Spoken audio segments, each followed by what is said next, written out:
ಜಾನಕಿಪುರ ಎಂಬ ಒಂದು ಸಣ್ಣ ಹಳ್ಳಿ.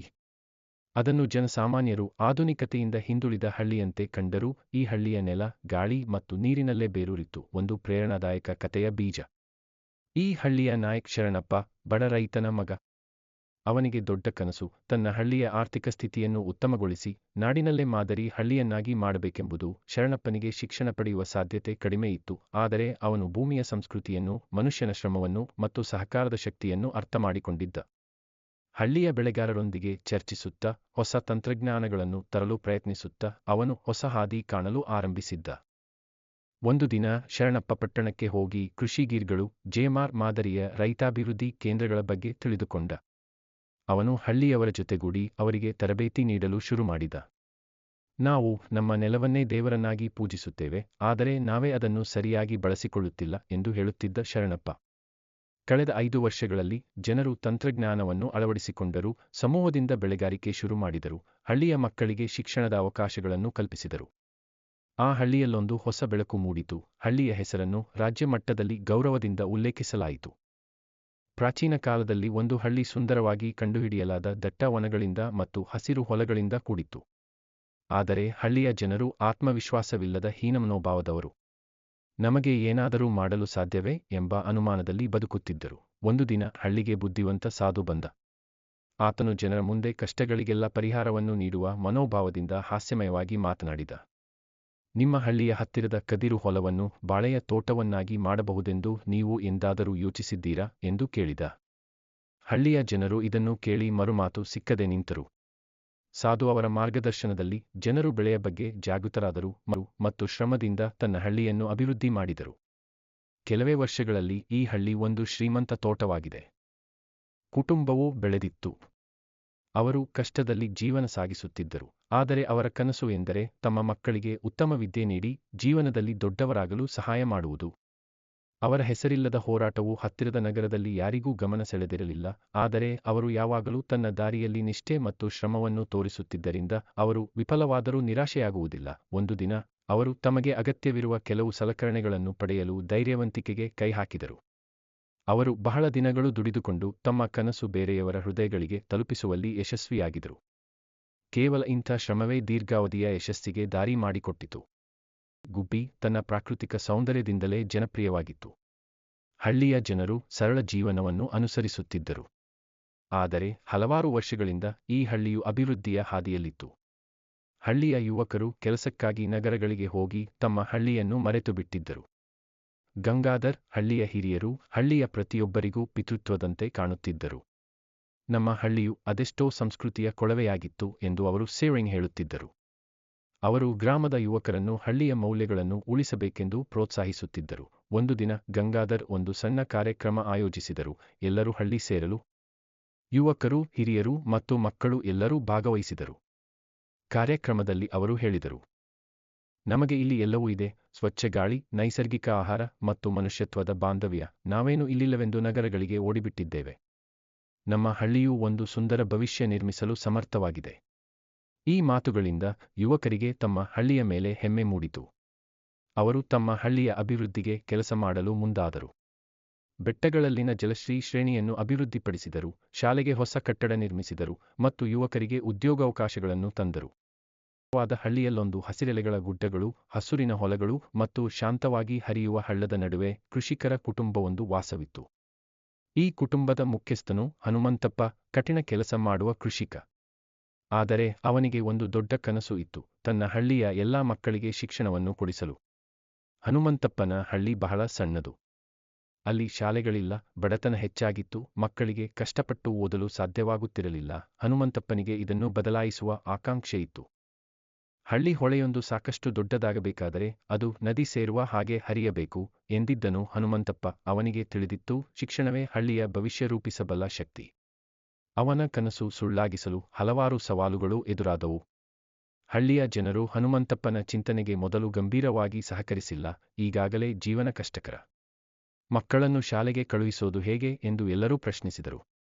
ಆದರೆ ಹನುಮಂತಪ್ಪ ತನ್ನ ಕನಸಿನ ಬಗ್ಗೆ ದೃಢವಾಗಿದ್ದ. ಆತ ಪ್ರತಿದಿನ ತನ್ನ ಹೊಲದಲ್ಲಿ ಬೆಳೆದ ಬೆಳೆಗಳಿಂದ ಕಡಿಮೆ ಭಾಗವನ್ನು ಮಾರಾಟ ಮಾಡಿ ಹಣವನ್ನು ಜಮೆ ಮಾಡುತ್ತಿದ್ದ. ಸಮಯ ಕಳೆಯುತ್ತಿದ್ದಂತೆ ಆತ ತನ್ನ ಹಳ್ಳಿಯ ಇತರ ಜನರನ್ನು ಇದರಲ್ಲಿ ಸೇರಿಸಿಕೊಳ್ಳಲು ಪ್ರೇರೇಪಣೆ ನೀಡಿದ. ನಾವು ಬದಲಾವಣೆ ತರುವ ಶಕ್ತಿ ನಮ್ಮಲ್ಲೇ ಇದೆ ಎಂದು ಆತ ಹಳ್ಳಿ ಜನರ ಹೃದಯಗಳಲ್ಲಿ ಉಜ್ಜೀವನವನ್ನು ತುಂಬಿದ್ದ. 10 ವರ್ಷಗಳ ಪರಿಶ್ರಮದ ನಂತರ ಹನುಮಂತಪ್ಪ ಮತ್ತು ಹಳ್ಳಿಯ ಜನರು ಒಂದು ಸಣ್ಣ ಶಾಲೆಯನ್ನು ಕಟ್ಟಲು ಸಾಧ್ಯವಾಯಿತು. ಅದು ಪ್ರಾರಂಭವಾದ ದಿನ ಹನುಮಂತಪ್ಪನ ಕಣ್ಣುಗಳು ಸಂತೋಷದಿಂದ ತೇಲಿದುವು. ಅದೂ ಅಲ್ಲದೆ ಹನುಮಂತಪ್ಪನ ಪ್ರಯತ್ನದಿಂದ ಶಾಲೆಯಲ್ಲಿ ವಿದ್ಯಾವಂತರಾದ ಹಲವಾರು ಮಕ್ಕಳು ದಶಕದ ನಂತರ ದೊಡ್ಡ ಪಟ್ಟಣಗಳಿಗೆ ಹೋಗಿ ಯಶಸ್ವಿ ಡಾಕ್ಟರ್ಗಳು, ಇಂಜಿನಿಯರ್ಗಳು ಮತ್ತು ಶಿಕ್ಷಕರಾದರು. ಅವರು ತಮಗೆ ಬುದ್ಧಿವಂತಿಕೆಯನ್ನು ನೀಡಿದ ಹಳ್ಳಿಗೆ ಮರಳಿ ಸಹಾಯ ಮಾಡಿದರು. ಅದೊಂದು ಹಳ್ಳಿ. ದಿನಕ್ಕೆ ಒಂದೋ ಎರಡೋ ಎತ್ತಿನ ಗಾಡಿ ಅಲ್ಲಿ ಓಡಾಡುತ್ತಿದ್ದುವು. ಪಟೇಲ ಮತ್ತು ಹೆಗ್ಡೆ ಎಂಬ 2 ಮನೆತನಗಳಿಗೆ ಸೇರಿದ್ದ ಗಾಡಿಗಳಾಗಿದ್ದವು. ಇವು ಬಿಟ್ಟರೆ 2-3 ಸೈಕಲ್ಲುಗಳು ಅಲ್ಲಿಯ ರಸ್ತೆಯಲ್ಲಿ ದಿನಕ್ಕೆ ಒಂದೋ ಎರಡೋ ಬಾರಿ ಕಾಣಿಸುತ್ತಿದ್ದುವು. ಆ ಹಳ್ಳಿಯಿಂದ 2 ಮೈಲಿ ದೂರದಲ್ಲಿ ಬಸ್ ಓಡಾಡುವ ರಸ್ತೆ ಇದೆ. 2 ಖಾಸಗಿ ಬಸ್ಸುಗಳು ದಿನಕ್ಕೆ ತಲಾ 2 ಬಾರಿ ಒಂದೂರಿಂದ ಮತ್ತೊಂದೂರಿಗೆ ಹೋಗಿ ಬರುತ್ತಿದ್ದವು. ಬಸ್ ಬಿಟ್ಟರೆ ಆ ರಸ್ತೆಯಲ್ಲಿ ಅನ್ಯ ವಾಹನವನ್ನು ಕಾಣಲು ಸಾಧ್ಯವಿರಲಿಲ್ಲ.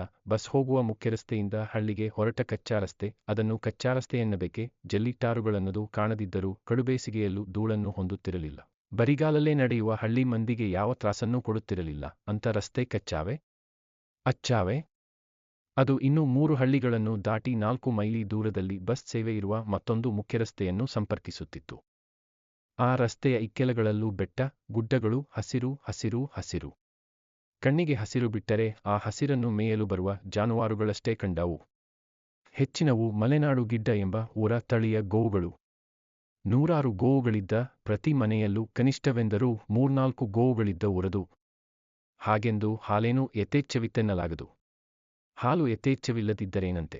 ಊರಗೊಬ್ಬರ ಅಂದರೆ ಹಟ್ಟಿಗೊಬ್ಬರ, ಆಧುನಿಕ ಪರಿಭಾಷೆಯಲ್ಲಿ ಹೇಳಬೇಕೆಂದರೆ ಸಾವಯವ ಗೊಬ್ಬರ. ಇದು ನಿಜ ಮತ್ತು ಸಹಜ ಸಾವಯವ ಗೊಬ್ಬರ ಯಥೇಚ್ಛವಾಗಿತ್ತು. ಸಾವಯವ ರೀತಿಯಲ್ಲಿ ಆಹಾರ ಬೆಳೆಯನ್ನು ಯಥೇಚ್ಛವಾಗಿ ಆ ಊರು ಬೆಳೆಯುತ್ತಿತ್ತು. ಇದು ಯಾಕೆಂದರೆ ಆಗಿನ್ನೂ ರಸಗೊಬ್ಬರ, ಕೀಟನಾಶಕಗಳು ಆ ಊರಿಗೆ ಕಾಲಿಟ್ಟಿರಲಿಲ್ಲ. ಅಡಿಕೆಯಂಥ ಬಳಿಕ ಬಂದ ರಬ್ಬರಿನಂಥ ವಾಣಿಜ್ಯ ಬೆಳೆಯ ಹುಚ್ಚು ಅಲ್ಲಿಯ ರೈತರನ್ನು ಆಗಿನ್ನೂ ಹಿಡಿದಿರಲಿಲ್ಲ. ಆ ಊರಲ್ಲಿ 1 ಬೆಳೆ ಭತ್ತ ಬೆಳೆವ ಬೆಟ್ಟುಗದ್ದೆ, 2 ಬೆಳೆ ಭತ್ತ ಬೆಳೆವ ಗದ್ದೆ ಹಾಗೂ 3 ಬೆಳೆ ಭತ್ತ ಬೆಳೆವ ಜವುಗು ಇರುವ ಗದ್ದೆ, ಹೀಗೆ ಮುಖ್ಯವಾಗಿ 3 ಬಗೆಯ ಗದ್ದೆಗಳಿದ್ದುವು. 2 ಬೆಳೆ ಭತ್ತ ಬೆಳೆವ ಗದ್ದೆಯಲ್ಲಿ 3ನೇ ಬೆಳೆಯಾಗಿ ಧಾನ್ಯವನ್ನು, ಮುಖ್ಯವಾಗಿ ದ್ವಿದಳ ಧಾನ್ಯಗಳನ್ನು ಬೆಳೆಯಲಾಗುತ್ತಿತ್ತು. ಎಲ್ಲ ಬೆಳೆಯನ್ನು ಜನ ಬೆಳೆಯುತ್ತಿದ್ದರು. ಯಾಕೆಂದರೆ ಹಳ್ಳಿಯಲ್ಲಿ ನಿಜ ಕೃಷಿಕರು, ಅವರಲ್ಲೂ ಯುವ ಕೃಷಿಕರು ಇದ್ದರು. ಯಾರಾದರೂ ಒಂದು ಬೆಳೆ ಬೆಳೆದಿಲ್ಲವೆಂದರೆ ಅವರ ಆರ್ಥಿಕ ಸ್ಥಿತಿಯ ಬಗೆಗೋ, ವ್ಯಸನ ಹವ್ಯಾಸಗಳ ಬಗೆಗೋ ವದಂತಿ ಹಬ್ಬುತ್ತಿತ್ತು. ಅಂದರೆ ಯಾವುದೇ ಒಂದು ಬೆಳೆಯನ್ನು ಬೆಳೆಯದಿರುವುದು, ಗದ್ದೆಯನ್ನು ಹಾಗೆ ಪಾಳು ಹಡಿಲು ಬಿಡುವುದು ಅಪಮಾನದ ಸಂಗತಿಯಾಗಿ ಪರಿಗಣಿತವಾಗುತ್ತಿತ್ತು. ಮತ್ತಿದು ಊರಿಗೆಲ್ಲ ದೊಡ್ಡ ಸುದ್ದಿಯಾಗುತ್ತಿತ್ತು. ಈ ನೆಲೆಯಲ್ಲಿ ಹೇಳುವುದಾದರೆ ಆ ಹಳ್ಳಿ ತುಂಬಾ ಬದಲಾಗಿದೆ. ಎತ್ತಿನ ಗಾಡಿ ಕಾಣೆಯಾಗಿದೆ. ಬೆಟ್ಟಗುಡ್ಡಗಳ ಏರುತಗ್ಗು ರಸ್ತೆಯಲ್ಲಿ ಆ ರಸ್ತೆ ಡಾಮರೀಕರಣಗೊಂಡಿದ್ದರೂ ಸೈಕಲ್ ತುಳಿಯುವ ಸಾಮರ್ಥ್ಯವುಳ್ಳವರೇ ಆ ಊರಲ್ಲಿಲ್ಲವೆನ್ನಬೇಕು. ತಮ್ಮ ದೈಹಿಕ ಅಸಾಮರ್ಥ್ಯವನ್ನು ಮುಚ್ಚಿಕೊಳ್ಳಲು ಜನರಿಗೆ ಆರ್ಥಿಕ ಸಾಮರ್ಥ್ಯವು ಅದರಿಂದಾಗಿ ಬೈಕು, ಕಾರುಗಳಂಥ ಇಂಧನ ಚಾಲಿತ ವಾಹನಗಳು ಸಹಾಯಕ್ಕೊದಗಿವೆ.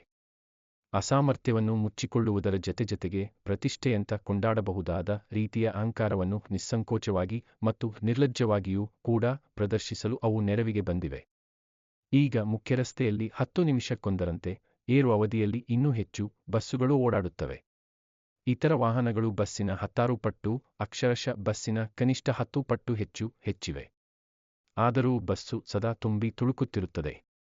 10 ನಿಮಿಷಗಳಲ್ಲಿ ಮುಂದಿನ ಬಸ್ ಬರುವುದಿದ್ದರೂ ಅಷ್ಟು ಹೊತ್ತು ಕಾಯುವ ವ್ಯವಧಾನವೋ ಪುರುಸೊತ್ತೋ ಆ ಹಳ್ಳಿ ಜನರಿಗೀಗ ಇಲ್ಲವಾಗಿದೆ. ಆ ಹಳ್ಳಿಯ ರಸ್ತೆ ಈಗ ಟಾರು ಕಂಡಿದೆ. ಟಾರನ್ನೇನೋ ಕಂಡಿದೆ. ಆದರೆ ಧೂಳು ಹೆಚ್ಚಾಗಿದೆ.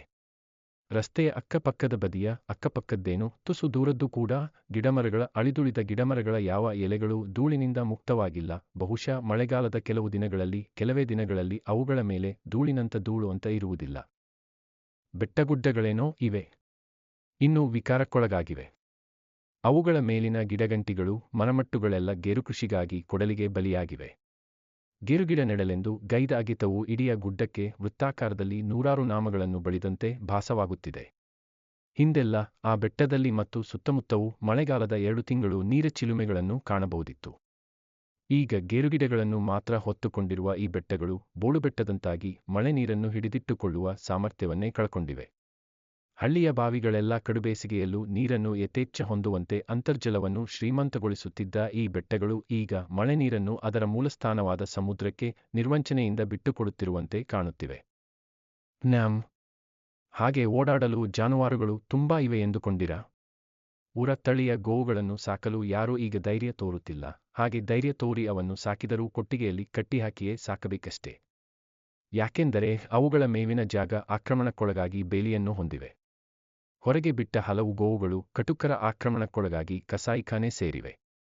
ಬಂದೂಕು ತೋರಿಸಿ ಮನೆ ಮಂದಿಯನ್ನು ಬೆದರಿಸಿ ಕೊಟ್ಟಿಗೆಯಿಂದಲೇ ಗೋವುಗಳನ್ನು ರಾಕ್ಷಸ ಬಗೆಯಲ್ಲಿ ದರೋಡೆಗೈದು ಕಸಾಯಿಖಾನೆಗಟ್ಟಿದ ಪ್ರಕರಣಗಳೂ ನಡೆದಿದೆ.